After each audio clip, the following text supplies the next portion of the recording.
Si te preguntase el nombre de una persona capaz de ser un renombrado ortodoxo judío y, a la vez, observar con empatía, con simpatía y gratitud muchos de los aportes que nos ofrece la modernidad.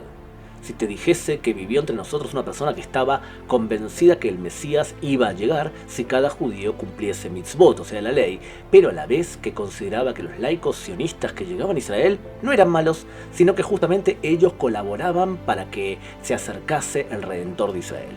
Claro, esta persona fue un hermoso puente entre laicos y religiosos, entre la modernidad y la tradición, y también entre la prosa y la poesía, porque amaba la poesía. Hablamos de un rabino, de Abraham Isaac Kook, el rabino Kook, y sin duda es un personaje indispensable para comprender a la sociedad judía e israelí moderna. Hagamos un esfuerzo para presentar su biografía en 1287 palabras. Claro, comienza a contar desde ahora ya. El rabino Kook nació en 1865 en una pequeña aldea de Uriya, en Letonia. Era hijo de un rabino llamado Salomón Zalmen, mientras que su madre se llamaba Peraj Zlate. Su padre fue su primer maestro en la escuela o Heder de Shtetl, el pequeño poblado judío. Pertenecía a una familia de eruditos que mezclaban el conocimiento con un enorme amor hacia Sion y hacia el pueblo de Israel. A los 13 años abandonó su casa para estudiar con los grandes maestros del mundo judío, llegando finalmente a Wolozhin. Además de los estudios corrientes, se dedicó también a la filosofía y a la mística judía o a la Kabbalah. Y ya a temprana edad comenzó a escribir Hidushei Torah, nuevas visiones de la ley, el halajá de la ley judía, pensamientos filosóficos y también poemas. Sus maestros calificaban a Abraham Isaac Kook como un ilui, un iluminado.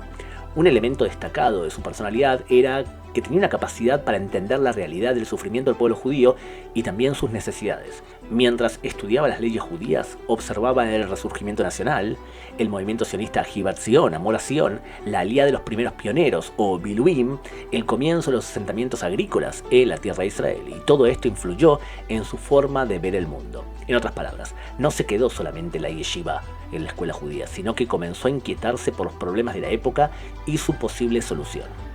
¿Qué otras realidades convivieron en el proceso de formación del rabino Kook? Bueno, su país, Rusia, se metía en una guerra contra Japón, comenzó la primera revolución rusa, los judíos sufrían ataques y vandalismo mientras se expandían las ideas y movimientos socialistas y nacionales en el seno de la joven generación judía. Tras las matanzas o el pogrom de Kishinev de 1903, los judíos aumentan su deseo de irse a vivir a Israel, lo que habitualmente llamamos la Segunda Aliyá. Fue en esa misma época cuando la comunidad de Yafo lo invitó a que fuese su rabino. El rabino aspiraba a concretar su aliyá, o sea, a venir a vivir a Israel, y participar activamente en la reconstrucción de Israel, por lo que vio en esta propuesta una gran oportunidad para desplegar una labor espiritual en la nueva vida que allí surgía.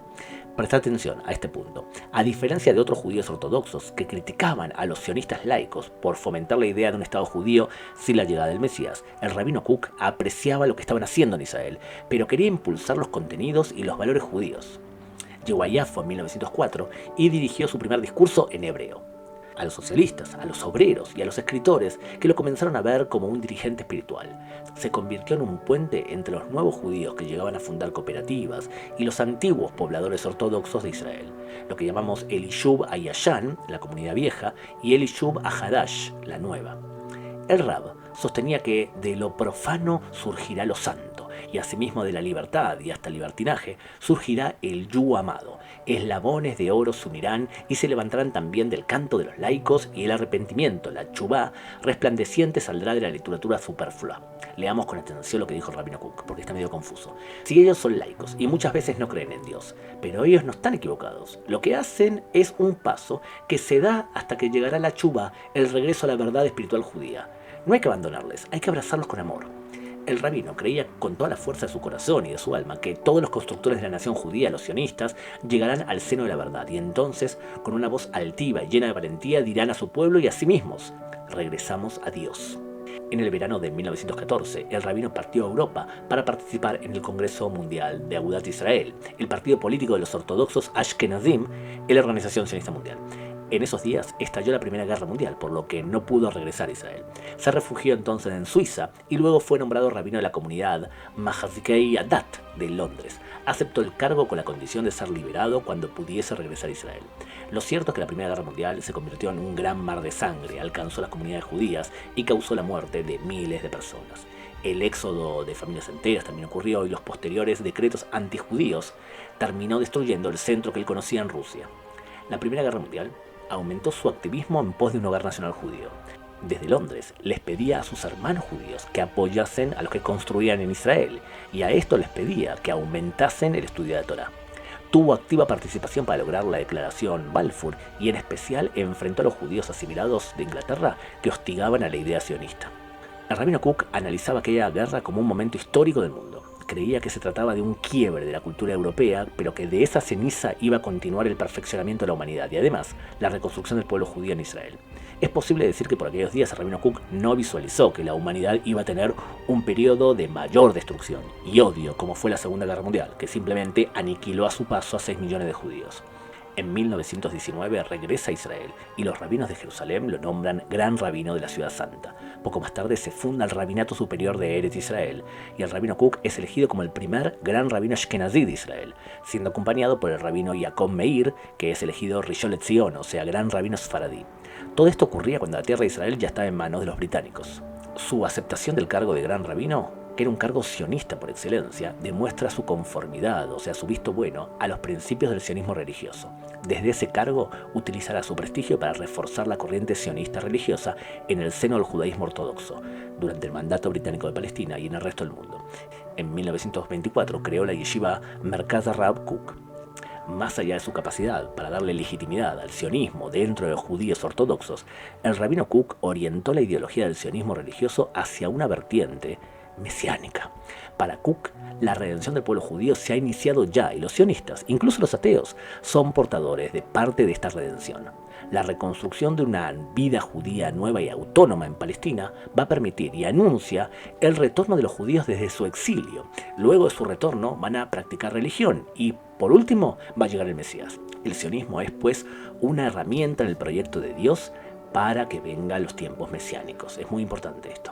Aquí tenemos que prestar atención a este punto. Conectó el sionismo con la llegada del Mesías y también conectó a la tierra de Israel con esa salvación religiosa y no solamente nacional del pueblo judío. Ese es un aporte fundamental. En 1929 estallaron sangrientas matanzas antijudías cuando los árabes trataron de prohibir el acceso de los judíos al Muro de los Lamentos. Para contentar a los atacantes árabes, los ingleses publican una ley antimigración y se oponen a la compra de tierras por parte de los judíos. Estas leyes las conocemos como el Libro Blanco. El rabino Kook les responde a los ingleses con una proclama en los diarios, expresando que ese Libro Blanco es una calumnia y una traición del gobierno británico que había expresado anteriormente su apoyo para la creación de un hogar nacional judío. El rabino Kook falleció en Jerusalén el 1 de septiembre de 1935. Listo. Ya conocimos la biografía más básica del rabino Kook.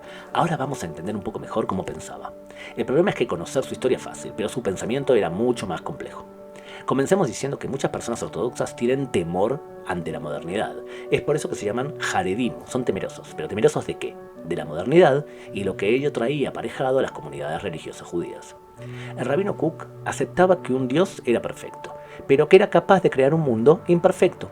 Como Kook era un gran cabalista, entendía que todo lo que se había creado era divino, pero era el ser humano que debía crear y lograr una mejora constante en nuestras vidas. Todas las cosas malas que vivimos, contradicciones, imperfecciones, cosas terribles, suceden, pero la humanidad aprende de ellas y vamos avanzando y mejorando. El rabino Kook llamaba a esta perfección, en aumento, que iba mejorando todo, como tshuva. A veces este crecimiento se destruye, o sea, vivimos cosas terribles, como la Primera Guerra Mundial, decía él. Y esto se llama shvirá, o rotura.